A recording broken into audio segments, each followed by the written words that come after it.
Hello friends, आज हमारा English speaking का डे 11 है, 11वां दिन है। दोस्तों आज हम सीखने वाले हैं विल हैव टू के यूज के बारे में। फ्रेंड्स हमने पिछले 2 दिनों में सीखा है विल हैव टू। फ्रेंड्स आज हम सीखने वाले हैं। फ्रेंड्स पिछले 2 दिनों में हमने सीखा कि कैसे हम अपनी मजबूरी को बताने के लिए यूज करते हैं हैज टू और हैव टू को और हैड टू को। फ्रेंड्स हम अपनी चीजें जो हम करते नहीं है, हमें मजबूरी में करनी पड़ती है, इन बातों को बताने के लिए हम क्या यूज करते हैं has to, have to, had to और विल हैव टू। फ्रेंड्स इन तीनों को हमने 3 अलग अलग वीडियोस में समझा था। फ्रेंड्स पहले हमने डे 9 की वीडियो में समझा था कि कैसे हम प्रेजेंट की बात को बताने के लिए यूज करते हैं हैज टू और हैव टू का। जैसे कि मुझे खाना बनाना पड़ता है, तो इसके लिए हमने यूज किया था आई हैव टू कुक, मुझे खाना बनाना पड़ता है। फ्रेंड्स इस तरह से हमने देखा था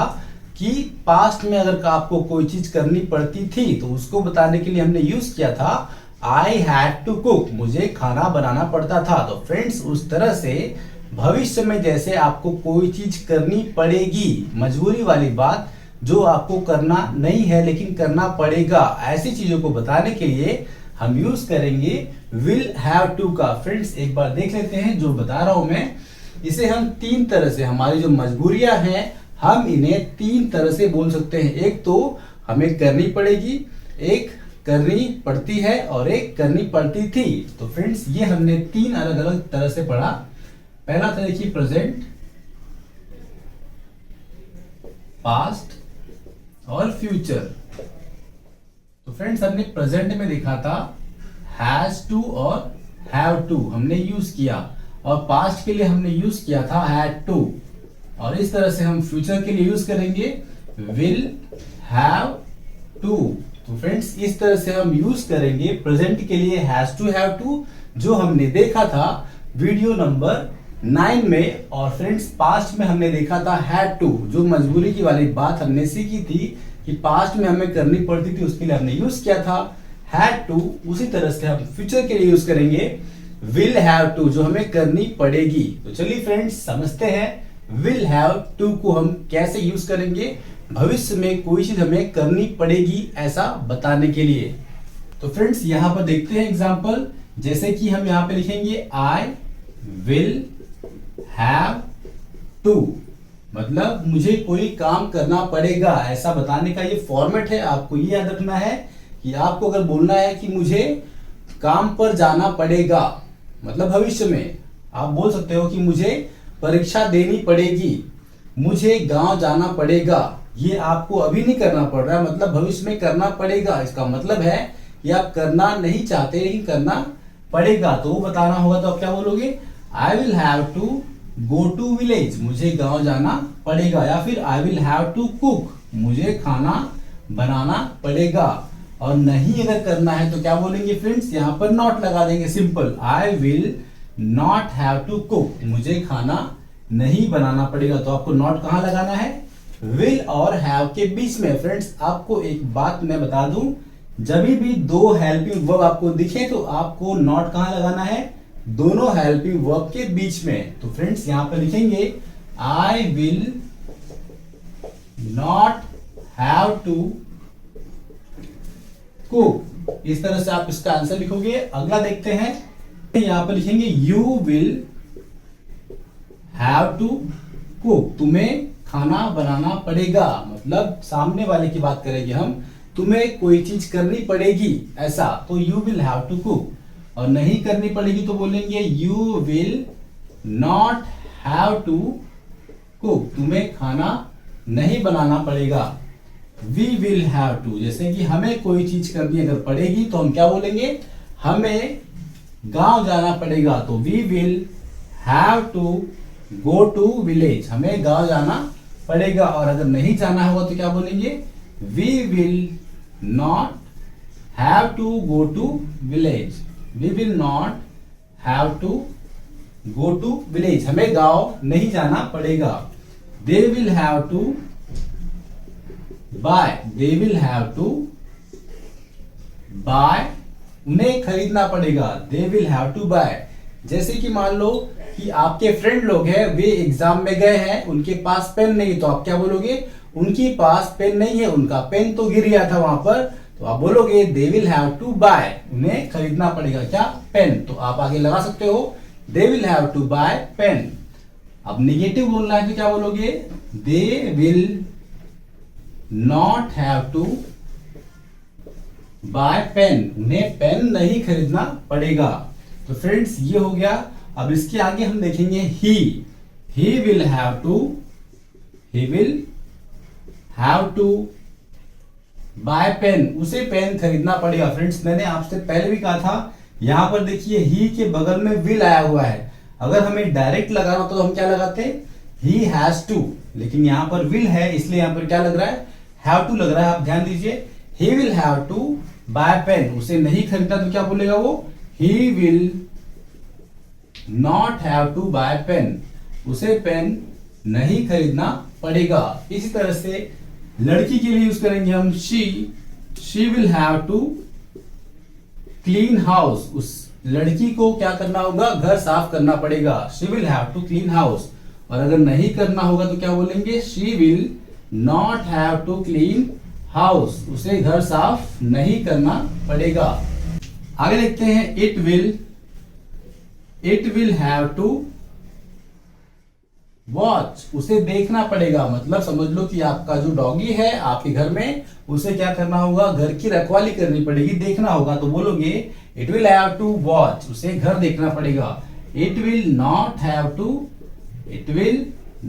हैव टू वॉच, उसे घर नहीं देखना पड़ेगा। नेगेटिव बोलना है तो आप बोलोगे not. Sonu will have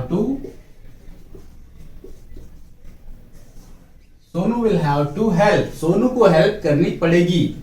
Sonu will not have to help, Sonu को हेल्प नहीं करनी पड़ेगी। मतलब आप ये बोल सकते हो, जैसे आपको कहीं जाना है और आपको लग रहा है वहां पे कोई काम है और उस काम में हाथ बटाना पड़ेगा, तो आप बोल सकते हो Sonu will have to help, Sonu को हेल्प करनी पड़ेगी। और नहीं करनी होगी तो क्या बोलोगे, Sonu will not have to help, Sonu को हेल्प नहीं करनी पड़ेगी, वहां पर बहुत से लोग होंगे काम करने के लिए। तो फ्रेंड्स ये हमने समझ लिया है कि कैसे हम फ्यूचर में कोई काम करना पड़ेगा, ये बताने के लिए यूज करेंगे विल हैव टू का।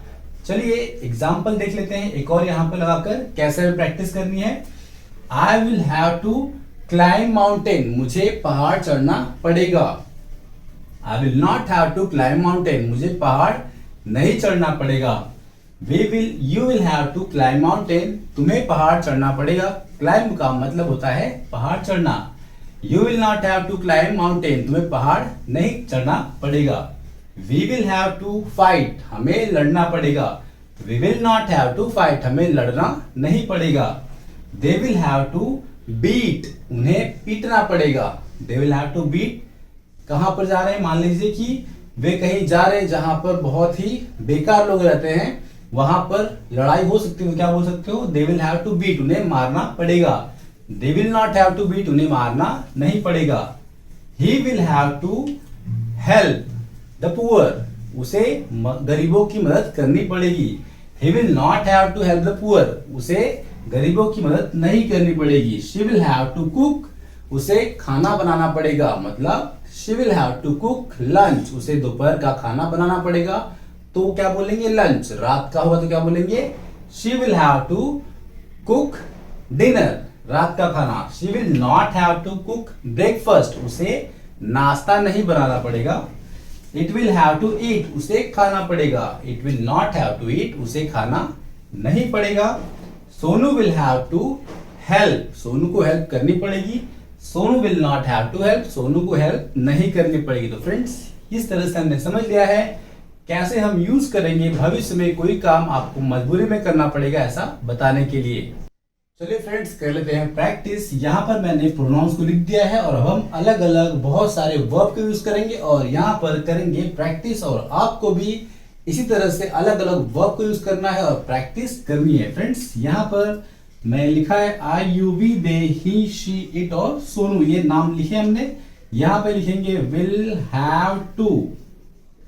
फ्रेंड्स यहाँ पर लेते हैं I will have to understand मतलब मुझे समझना पड़ेगा। मतलब आपको कोई बात बोलनी हो कि हाँ मुझे समझना पड़ेगा कि उन लोग क्या कर रहे हैं क्या नहीं कर रहे हैं, मुझे उनकी हेल्प करनी चाहिए उनकी बातों को समझकर। तो इस तरह से आप बोल सकते हो I will have to understand, मुझे समझना पड़ेगा। और अगर आपको बोलना है मुझे समझना नहीं पड़ेगा, वो चीजें अपने आप हो जाएंगी, तो क्या बोलोगे आप? I will not have to understand, I will not have to understand. इसी तरह से कहना है अगर आपको you will have to understand, तुम्हें समझना पड़ेगा, तुम समझ नहीं रहे हो, you will have to understand. और अगर कहना है कि नहीं तो क्या बोलोगे? You will not have to understand, तुम्हें समझने की कोई जरूरत नहीं है, तुम्हें समझना नहीं पड़ेगा, हम देख लेंगे। इस तरह से बोल सकते हो we will have to understand, हमें समझना पड़ेगा। We will not have to understand, हमें समझना नहीं पड़ेगा। They will have to understand, उन लोगों को समझना पड़ेगा।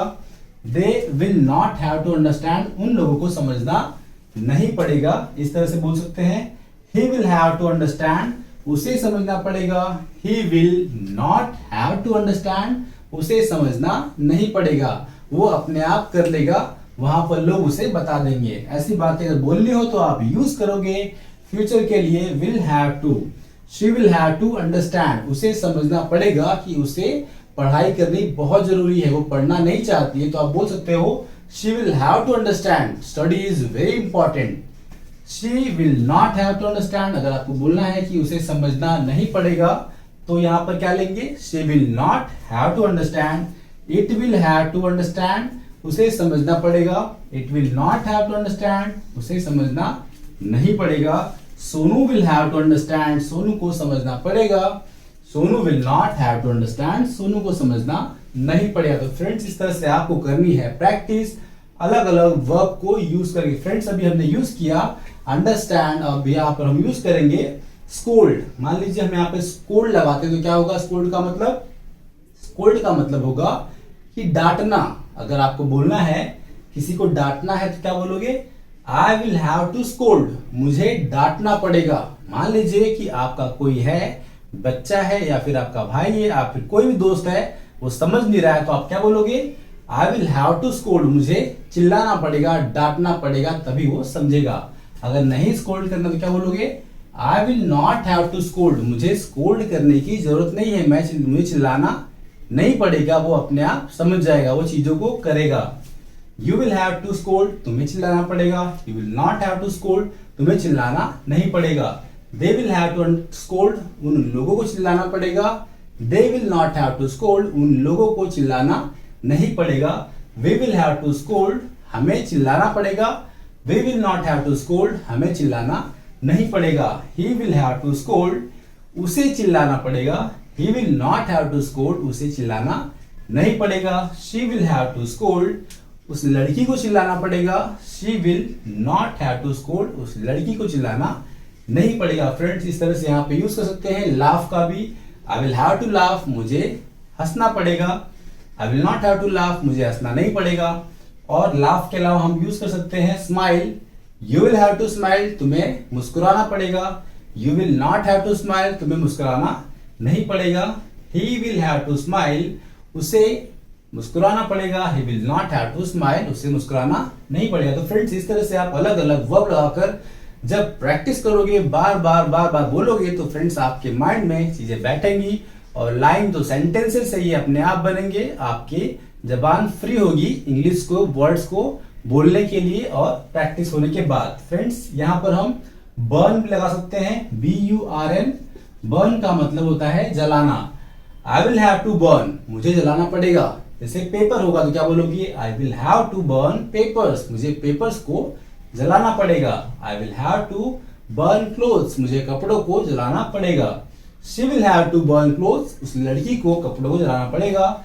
She will not have to burn clothes, उस लड़की को कपड़ों को जलाना नहीं पड़ेगा। फ्रेंड्स ऐसे हम करेंगे प्रैक्टिस। आई होप फ्रेंड्स आपको समझ में आ चुका है विल हैव टू को कैसे यूज करेंगे फ्यूचर में कोई चीज को बताने के लिए जो आपको करनी पड़ेगी। तो friends I hope day 9, day 10 और डे 11 में आपने इन 3 दिनों में ये समझ लिया है कि कैसे हम यूज करेंगे जो चीज हमें मजबूरी में करनी पड़ती थी, मजबूरी में करनी पड़ती है, या फिर करनी पड़ेगी। इन तीनों चीजों को कैसे हम बोल सकते हैं इंग्लिश में, आपको अच्छी तरह समझ में आ चुका है। फ्रेंड्स, करते हैं आज की वीडियो को यहीं पर खत्म। मिलते हैं अगली वीडियो में। अगर आपको वीडियो पसंद आ रही है, इंग्लिश स्पीकिंग का यह जो वीडियो है, यह जो एक सीरीज है, पसंद आ रही है, तो फ्रेंड्स इस वीडियो को अलग अलग लोगों तक, आपके हर एक फ्रेंड तक जरूर शेयर करें और प्रैक्टिस करते रहें। फ्रेंड्स, मिलते हैं अगली वीडियो में। Thank you very much.